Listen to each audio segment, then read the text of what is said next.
Hello दोस्तों, कैसे हो आप सब। Welcome back to Job University में प्रकाश। तो ग्रामीण डाक सेवक के लिए फिर से वैकेंसी रिलीज कर दी गई है डिपार्टमेंट ऑफ पोस्ट की तरफ से। तो ये डिटेल नोटिफिकेशन चलिए हम यहाँ देख लेते हैं। जैसे कि आप यहाँ देख सकते हो 20 मई को नोटिफिकेशन रिलीज की गई है। ग्रामीण डाक सेवक GDS online engagement special cycle मई 2023। तो चलिए सबसे पहले तो ये नोटिफिकेशन ओपन कर लेते हैं और उसके बाद इसमें देखते हैं क्या क्या इन्फॉर्मेशन है। इस वीडियो में आपको सारी चीज़ें डिटेल में बताने वाला हूँ। अप्लाई करने की एलिजिबिलिटी क्राइटेरिया क्या रहने वाली है, एज लिमिट क्या रिक्वायर्ड है, सिलेक्शन का प्रोसेस क्या रहने वाला है, और साथ ही साथ देखिए यहाँ पे ना सिलेक्शन का प्रोसेस जो रहता है इसमें आपको कोई एग्जाम नहीं देना रहता। तो एग्जाम अगर नहीं देना है तो फिर सिलेक्शन का प्रोसेस क्या रहेगा उसके बारे में भी इस वीडियो में बात करेंगे। साथ ही साथ बात करेंगे यहाँ अप्लाई करने के बाद आपकी सैलरी क्या मिलती है, जब आप ज्वाइन कर लेते हो तो आपकी सैलरी क्या मिलती है और आपका काम क्या रहता है, क्या क्या चीज़ें आपको वहाँ पे करनी पड़ती है। तो सारी चीज़ों के ऊपर मैं आपको डिटेल में बताऊंगा। चलिए वीडियो को शुरू करते हैं। सबसे पहले ये नोटिफिकेशन है जो मैंने अभी तुरंत डाउनलोड किया है। Government of India ministry of communications department of post की तरफ से सबसे ज़्यादा वैकेंसी ग्रामीण डाक सेवक के पोस्ट में रिलीज की जाती है डिपार्टमेंट ऑफ पोस्ट की तरफ से। चलिए डिटेल में बात करते हैं। तो सबसे पहले तो इंपॉर्टेंट डेट्स के बारे में बात कर लेते हैं। तो registration and submission of online application, यहाँ अप्लाई करने का सारा प्रोसेस ऑनलाइन रहता है। ऑनलाइन रजिस्ट्रेशन 22 मई से स्टार्ट होगी। अप्लाई करने की लास्ट डेट 11 जून रहेगी। और अगर आप सपोज कुछ जब आप फॉर्म फिल करते हो उसके बाद आपको रियलाइज़ होता है कि आपने कुछ गलती कर दिया, कुछ मिस्टेक कर दिया, उसे करेक्ट करने के लिए भी आपको टाइम मिल जाता है। 12 जून से लेकर 14 जून के बीच आप करेक्शन कर सकते हो। सैलरी की बात करते हैं तो देखिए यहाँ पे दो अलग अलग पोस्ट में वैकेंसी रिलीज की गई है, branch post master and assistant branch post master. जैसा कि यहाँ देखा ग्रामीण डाक सेवक की पोस्ट में वैकेंसी निकली हुई है, जिसमें से जो पोस्ट का नाम है ये है ब्रांच पोस्ट मास्टर BPM और दूसरा है assistant branch post master ABPM। और यहाँ आपकी पोस्टिंग कहाँ होगी, तो ब्रांच पोस्ट के अलग अलग ऑफिसेज में आपकी पोस्टिंग रहेगी। सैलरी के बारे में बात करते हैं तो ब्रांच पोस्ट मास्टर को जो TRC है, टाइम रिलेटेड कंटिन्यूटी अलाउंस मिलता है, ये मिलता है 12,000 से लेकर 29,380 रुपीज़। और असिस्टेंट ब्रांच पोस्ट मास्टर की TRC रहती है 10,000 से लेकर 24,470 रुपीज़। अब यहाँ पे आपको लगेगा कि यार केवल 12,000 मिलता है तो बहुत कम अमाउंट है, लेकिन यहाँ पे जो आपका काम रहता है ये भी केवल 4 आवर्स का ही रहता है। केवल 4 घंटे की ही आपकी ड्यूटी रहती है। 4 घंटे के लिए आप देखोगे आपको 12,000 मिल रहा है। इसमें से भी अगर आप देखोगे ना तो 12,000 प्लस आपको यहाँ पे जैसा कि यहाँ पे इन्होंने मेंशन किया हुआ है TRCA मिलता है, प्लस DNS अलाउंस मिलता है, और इसके अलावा भी कुछ कुछ अलाउंसेस मिलते हैं। तो सैलरी स्लिप मैं आपको दिखा दूंगा। सैलरी स्लिप के ऊपर मैंने सेपरेट वीडियो बनाई हुई है, वीडियो की लिंक मैं डिस्क्रिप्शन बॉक्स में डाल दूंगा। आप एक्जैक्ट सैलरी वहाँ से आपको पता चल जाएगी। तो यहाँ से अगर आप कैलकुलेट करोगे अभी जो DNS अलाउंस चल रहा है, साथ ही साथ DNS अलाउंस तो आपका इंक्रीज़ होते रहता है, महंगाई भत्ता होता है, तो वो जैसे जैसे महंगाई बढ़ती है तो वो भी इंक्रीज़ होता रहता है। तो वहाँ से अगर आप कैलकुलेशन करोगे तो 12,000 प्लस DNS अलाउंस, तो ये आपका अमाउंट बन जाता है लगभग 16,000।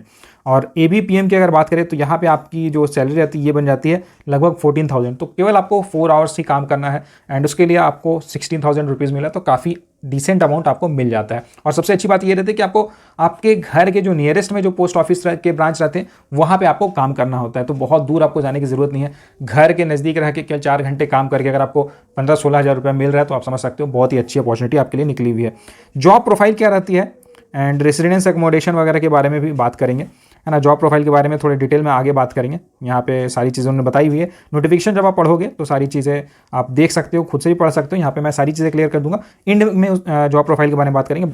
पहले जो और इंपॉर्टेंट चीज़ है उसके बारे में बात कर लेते हैं। तो एज लिमिट की बात करते हैं। अप्लाई करने की मिनिमम एज 18 ईयर्स है, मैक्सिमम 40 ईयर्स है। और साथ ही साथ अगर आप कैटेगरी में आते हो तो आपको एज में रिलैक्सेशन मिल जाएगा। SC/ST कैंडिडेट्स को 5 ईयर्स का रिलैक्सेशन मिल जाता है। साथ ही साथ OBC कैंडिडेट्स को 3 ईयर्स का रिलैक्सेशन मिल जाता है। एंड बाकी आप जिस भी कैटेगरी में आते हो उसके अकॉर्डिंग यहाँ आप रिलैक्सेशन चेक कर सकते हो। और एज 11 जून 2023 के अकॉर्डिंग चेक की जाएगी। तो आप ध्यान रखना जब आप फॉर्म फिल करोगे। क्वालिफिकेशन क्या रिक्वायर्ड रहता है, तो यहाँ पे सिंपली इन्होंने मांगा हुआ है 10th पास होना चाहिए। अगर आपने 10th किया हुआ और 10th में आपने मैथमेटिक्स एंड इंग्लिश पढ़ा हुआ है तो आप यहाँ अप्लाई कर सकते हो। अब यहाँ पे एक चीज़ आप देखोगे कि जब आप 10th क्लास करते हो, 10th क्लास में मैक्सिमम कैंडिडेट्स जो है 10th क्लास में आपका मैथ्स एंड इंग्लिश रहता ही रहता है, यानी कि यहाँ सारे कैंडिडेट्स अप्लाई करने के लिए एलिजिबल हैं।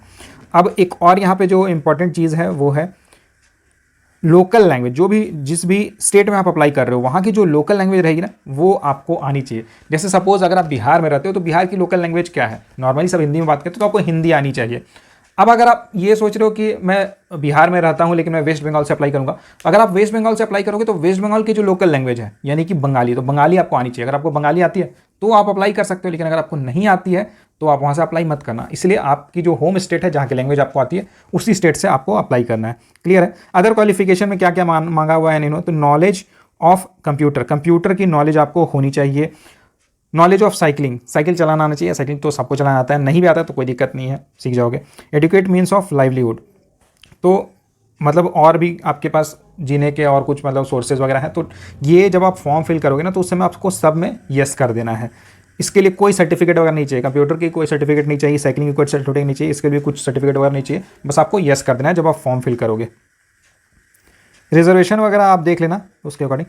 अप्लाई कैसे करना है, तो देखिए अप्लाई करने की applications received from any other means shall not be entertain. यहाँ पे अप्लाई करने का एक ही प्रोसेस है कि आपको ऑनलाइन अप्लाई करना है, डायरेक्टली आप इस वेबसाइट पे जाके अप्लाई कर सकते हो। अब यहाँ पे कोई एग्ज़ाम आपको नहीं देना है। अगर आप एग्ज़ाम नहीं दोगे तो यहाँ सिलेक्शन की क्या क्राइटेरिया रहेगी उसके बारे में बात करते हैं। तो applicants will be shortlisted for engagement on the basis of A system generated merit list, यानी कि मेरिट लिस्ट रिलीज़ की जाएगी। अब ये मेरिट लिस्ट किस बेसिस पे रहेगी, तो मेरिट लिस्ट रहेगी आपके 10th स्टैंडर्ड में जो मार्क्स है उसके बेसिस पे रहेगी। 10th में जो आपके परसेंटेज है उसके बेसिस पे मेरिट लिस्ट रिलीज की जाएगी। यानी कि अगर आपके 10th में ज़्यादा मार्क्स है तो आपके सिलेक्शन के चांसेस यहाँ बहुत ज़्यादा हैं। और यहाँ पे आपको ये भी घबराने की ज़रूरत नहीं है कि आपके अगर थोड़े कम मार्क्स भी है तो भी आप यहाँ अप्लाई कर देना, क्योंकि होता क्या है ना कि 3, 4, 5, 6 लिस्ट रिलीज़ की जाती है। तो चलिए अब जॉब प्रोफाइल के बारे में बात करते हैं। तो सबसे पहले ब्रांच पोस्ट मास्टर की क्या वर्क रहती है, क्या काम रहता है, उसके बारे में बात करते हैं। Day to day postal operations of branch post office, जो ब्रांच पोस्ट ऑफिस रहेगी उसके day to day postal operations वगैरह आपको देखने होंगे। और साथ ही साथ इंडिया पोस्ट पेमेंट्स बैंक, क्योंकि यहाँ पे ना आपको पता है इंडिया पोस्ट पेमेंट्स बैंक एक बैंक है जो इंडिया पोस्ट की है, डिपार्टमेंट ऑफ पोस्ट की है, तो वो भी आपको देखना होता है। जैसे उसके भी खाता वगैरह रहता है, अलग अलग अकाउंट्स चलते हैं, लोग उसमें पैसा जमा कराने आते हैं, तो ये सब काम भी आपको करना होगा। Marketing and promotions of products and services being provided by the department and operating various services न customer services centers of the department etcetera, यानी कि जो भी कुछ सर्विसेज या कुछ प्रोडक्ट्स आ रही है या कुछ ऑफर वगैरह जैसे अगर आते हैं तो वो सब आपको मार्केटिंग करनी होगी, उसके प्रमोशंस वगैरह आपको करने होंगे। In a single handed branch office BPM branch post master have the overall responsibility of smooth and timely functioning. होता क्या है कि देखिए बहुत सारे ब्रांच ऑफिसेज ऐसे रहते हैं जो बहुत छोटे रहते हैं, तो वहाँ पे बहुत ज़्यादा स्टाफ की रिक्वायरमेंट रहती है। वहाँ का एक स्टाफ रहेगा ब्रांच पोस्ट मास्टर, तो अगर आप वैसे ब्रांच ऑफिस में हो तो सारे काम आपको खुद से करने होंगे।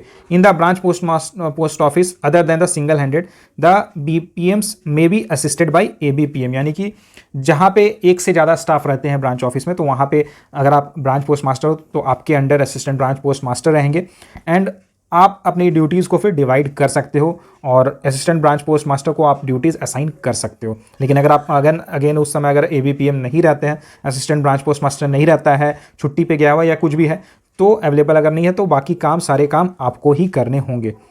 Any other work can also be assigned by superiors, यानी कि यहाँ पे आपको जो सुपीरियर रहते हैं ना वो भी आपको वर्क असाइन कर सकते हैं, एंड वो काम आपको करना होगा। रेसिडेंस एंड एकोमोडेशन, ये क्या है, तो the applicant selected as GDS BPM will have to provide accommodation for branch post office after selection but before engagement. A declaration to this effect with the details of accommodation is to be submitted before engagement. The applicant so selected will be required to reside in post village.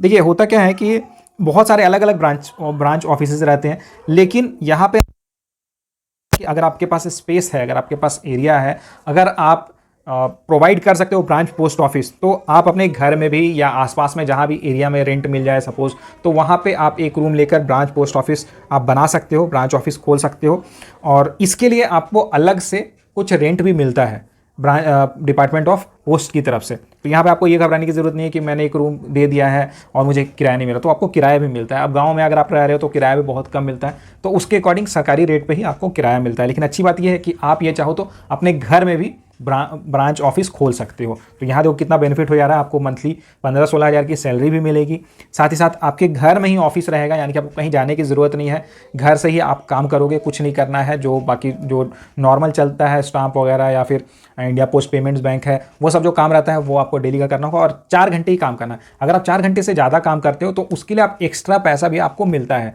तो ये भी बहुत बड़ी बात रहती है, बहुत काफ़ी अच्छी अपॉर्चुनिटी निकली हुई है। असिस्टेंट ब्रांच पोस्ट मास्टर के बारे में बात करते हैं कि एबीपीएम क्या करता है, क्या क्या काम करता है।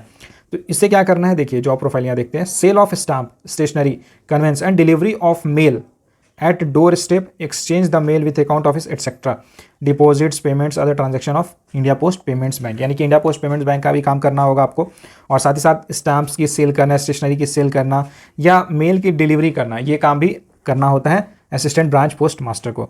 और नेक्स्ट काम क्या रहेगा, ब्रांच पोस्ट मास्टर की जो वर्क है उसमें आपको असिस्ट करना होगा।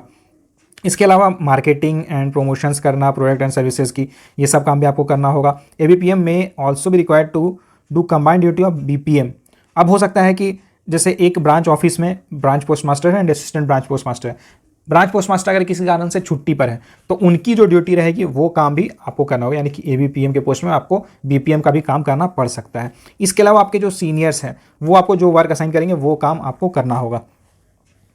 ABPMs are required to reside within the delivery jurisdiction of the post office concerned, यानी कि उसी के आसपास, जो ब्रांच पोस्ट ऑफिस है उसी के आसपास आपको रहना है। तो यहाँ पे एक चीज़ आप देख लें, जब आपकी सिलेक्शन हो जाती है उसके बाद आपके पास ऑप्शन रहता है कि कौन सा ब्रांच है वहाँ पे आप ज्वाइन कर सकते हो, या फिर जो नियरेस्ट ब्रांच है वहाँ पे आप ज्वाइन कर सकते हो। तो यहाँ आपके पास काफ़ी ऑप्शन दिया जाता है, तो उसमें घबराने की ज़रूरत नहीं है। पहले यहाँ पे सिलेक्शन हो जाए, मेरिट लिस्ट में आपका नाम आ जाए, डॉक्यूमेंट वेरिफिकेशन हो जाए, उसके बाद का ये प्रोसेस रहेगा। तो दोस्तों ये थी सारी इन्फॉर्मेशन। कंप्लीट नोटिफिकेशन की PDF मैंने टेलीग्राम चैनल पे डाली हुई। टेलीग्राम चैनल की लिंक आपको डिस्क्रिप्शन बॉक्स में मिल जाएगी, आप वहाँ जाके PDF देख सकते हो। और इससे रिलेटेड अगर आपका कोई सवाल रहता है, ब्रांच पोस्ट मास्टर या असिस्टेंट ब्रांच पोस्ट मास्टर के बारे में अगर आप और जानना चाहते हो, सैलरी स्लिप देखना चाहते हो, तो इसके डिस्क्रिप्शन में, वीडियो के डिस्क्रिप्शन में ही मैंने लिंक्स डाली हुई है, वहाँ आप जाके देख सकते हो। अभी क्या करेंट सैलरी मिलती है वो भी आपको इन्फॉर्मेशन मिल जाएगी। और जब ब्रांच पोस्ट मास्टर के पोस्ट में अगर आप ज्वाइन कर रहे हो तो उसमें कुछ एक्स्ट्रा मोबाइल हैंडसेट ऐसा करके भी कुछ मिलता है, कुछ अलाउंस करके ऐसा मिलता है। तो जो सैलरी रहती है 16-17,000 बन जाती है, यानी कि अच्छा अमाउंट बन जाता है। तो उसके लिंक डिस्क्रिप्शन बॉक्स में आप वहाँ जाके देख सकते हो। और बाकी कुछ इससे रिलेटेड अगर आपका कोई सवाल है, कुछ क्वेरी है, तो आप मुझे कमेंट करके पूछ सकते हो। Thank you.